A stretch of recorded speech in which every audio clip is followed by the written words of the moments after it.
Morning, gents. Today we're gonna do emotional honesty with women. So, most men think that being emotionally honest means dumping your feelings. It doesn't, but hiding them, that's just as damaging. So, before we start, let's do a little bit of a definition. What is emotional honesty? Emotional honesty means accepting, acknowledging, and expressing your true feelings. Yeah, without distortion, suppression, and manipulation. It's the practice of being your real, authentic self. With yourself, being real with yourself and others, and to say what you're actually feeling. Right?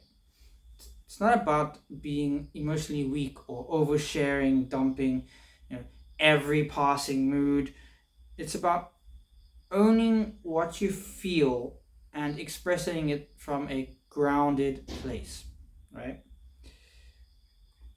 So in this video, we're going to check out the main mistakes men make, the right way to express emotion, and why women respect men who speak the truth, even when it's uncomfortable. So that's just a preview of what we're going to talk about. So the nice guy trap. We'll go with this one first. The nice guy trap, which is what we've covered a bit in this channel anyway. But I'll do it. So a nice guy suppresses his emotions. How? To avoid conflict. Or why? To avoid conflict. And most men learned early in life that, and often unconsciously, that expressing your true feelings led to either disapproval, rejection, or emotional pain, right?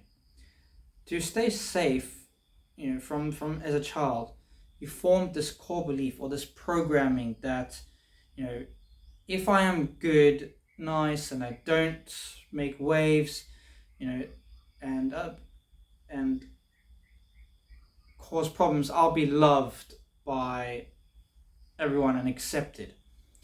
Which then, what happens with doing that is you start to suppress your negative emotions, right? Like anger, disappointment, frustration. You know, they become dangerous. So, for example, like if I express them, the people around me will get mad, um, or not love me, or think I'm a bad person. So you suppress them, you hide them as a nice guy, or as most men, hidden men, as I call them, because not necessarily a nice guy, but you're a hidden man. Okay, anger. So this is how it plays out, right? As a child. So anger is seen as aggressive or bad, so it gets pushed down, and what happens is it leaks out as passive aggression, sarcasm, resentment, right? Then sadness or hurt. So when sadness and hurt is seen as needy or weak, it's masked, or it's covered or hidden with fake positivity and withdrawal, right? Then you have desire or need, right? The emotional desire or need. So this is seen as selfish, so it's hidden behind people pleasing, covert contracts, doing things for others with unspoken expectations, right? Covert contracts. And how does this create distance, or not connection, right? So expressing all these emotions disconnects and distances you from others and yourself. So obviously you got the conflict avoidant. So the conflict avoidant, how do they do this? How do they disconnect? They avoid conflict, right? They keep quiet, they betray themselves just to keep the peace and avoid that conflict. And then obviously the covert contracts, as I said, your covert contracts is where if I do something and help you get your needs met, you will automatically, without me asking or implying in a direct way, help me get my needs met, right? And then emotional numbness. Emotional numbness is, as the word says, like when you suppress your emotions for so long, you lose your authentic self and you become numb to who you are, to what your emotions are, what you feel, because you've suppressed it so long, so you've lost it. And and through this one, it's nearly impossible to have authentic relationships because you have no idea who your authentic self is. And then passive aggressive behaviors.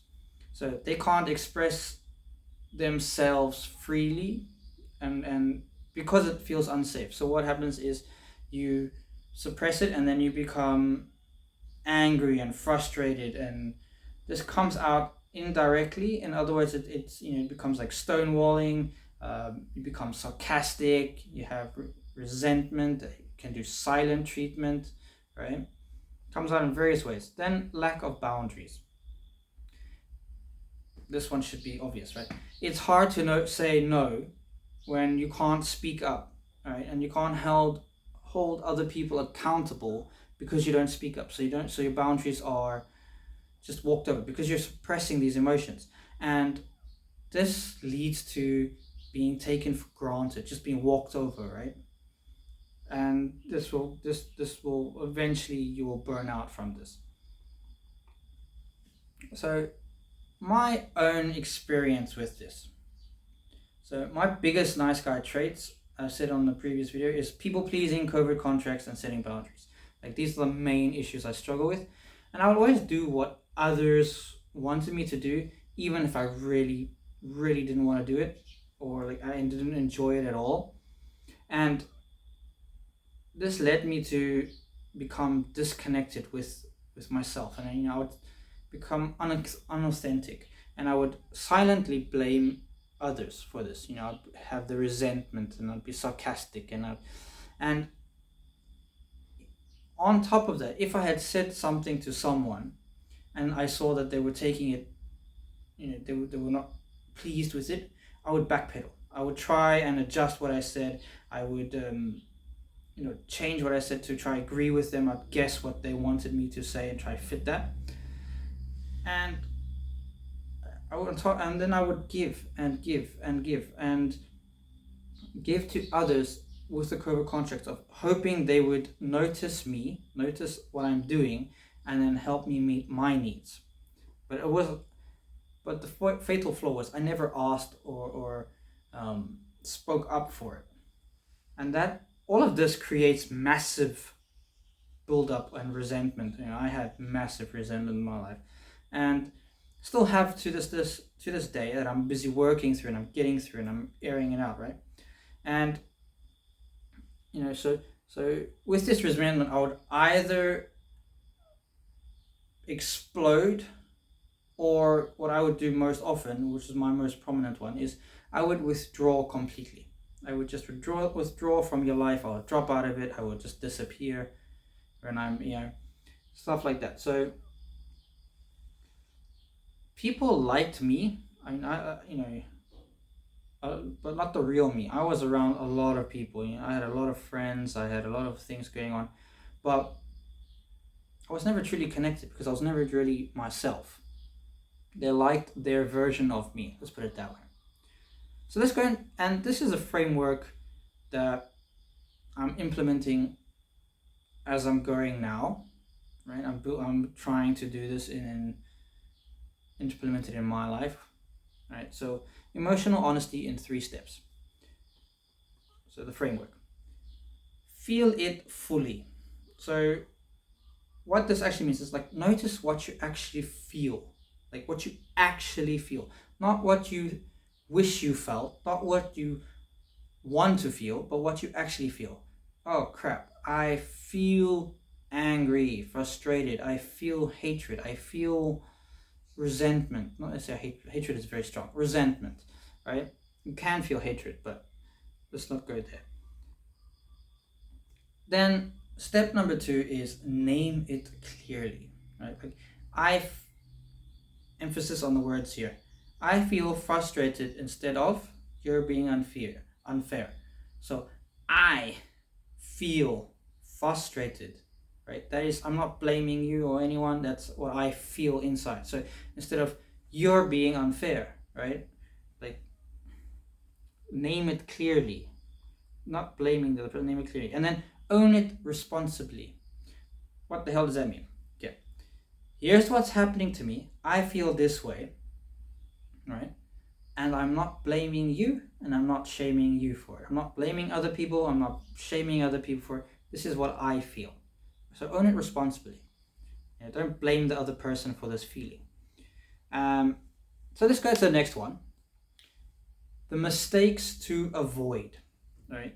So these are the biggest mistakes you want to avoid being with emotional honesty, which is what I call being the bottler or the floodder, right? So the bottler, what the hell is the bottler? The bottler is he suppresses his emotions, like the I'm fine, it's not a big deal, right? And don't rock the boat. These kinds of things. These are suppressing your emotions, and this leads to creating resentment and passive aggressive behavior, withdrawal, and emotional numbness or disconnecting, as we said. Then you get the fludder. The flutter is just as bad, and it's probably even worse. Well, no, I don't think it's worse. Probably just as bad, just as damaging, right? The flutter is, let me tell you everything I feel right now, uncensored. Essentially, emotionally dumping, right? And this is just, you don't do that, mate. That is not going to work. So, he dumps everything on his partner. And the way they do it as well is chaotically, without boundaries. There's no boundaries, and how does this look? It looks like oversharing deeply personal feelings too early. People are not ready for it. Venting in a way that overwhelms the person, right? Expecting others to fix or hold all your emotional weight. So you just dump everything and you expect them to either fix it or hold it for you. Expressing anger, pain, or neediness in a way that demands rescue. It's blaming. It's kind of becoming like a victim of it.